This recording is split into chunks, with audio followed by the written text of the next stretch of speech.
قول نمبر 270 خانہ کعبہ کے زیور۔ بسم اللہ الرحمن الرحیم۔ وروي أنه ذكر عند عمر بن الخطاب في أيامه حل الكعبة وكثرته، فقال قوم: لو أخذته فجهزت به جيوش المسلمين كان أعظم للأجر، وما تصنع الكعبة بالحل۔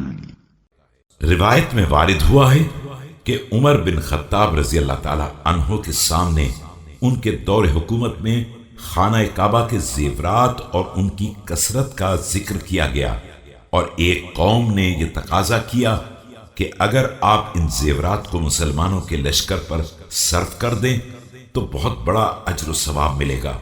کعبے کو ان زیورات کی کیا ضرورت ہے؟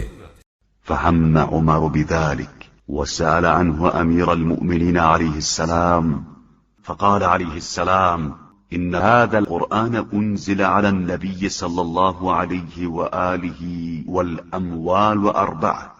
تو انہوں نے اس رائے کو پسند کرتے ہوئے حضرت امیر علیہ السلام سے دریافت کر لیا۔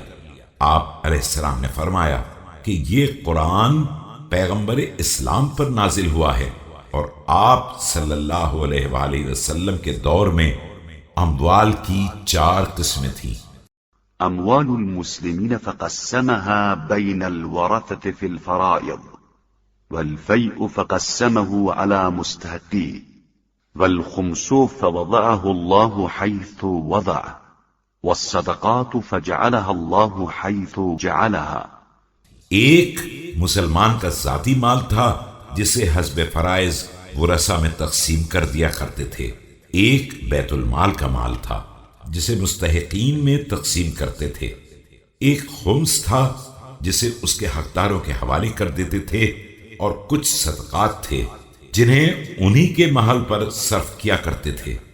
وكان حل الكعبة فيها يومئذ فتركه الله على حاله، ولم يتركه نسيانا، ولم يخف عليه مكانا، فأقره حيث أقره الله ورسوله، فقال له عمر: لولاك لافتضحنا، وترك الحلي بحاله۔ کعبے کے زیورات اس وقت بھی موجود تھے، اور پروردگار نے انہیں اسی حالت میں چھوڑ رکھا تھا۔ نہ رسول اکرم صلی اللہ علیہ وآلہ وسلم انہیں بھولے تھے، اور نہ ان کا وجود آپ صلی اللہ علیہ وآلہ وسلم سے پوشیدہ تھا، لہذا آپ انہیں اسی حالت میں رہنے دیں جس حالت پر خدا اور رسول نے رکھا ہے۔ یہ سننا تھا کہ عمر رضی اللہ تعالی عنہ نے کہا: آج اگر آپ نہ ہوتے تو میں رسوا ہو گیا ہوتا، اور یہ کہہ کر زیورات کو ان کی جگہ چھوڑ دیا۔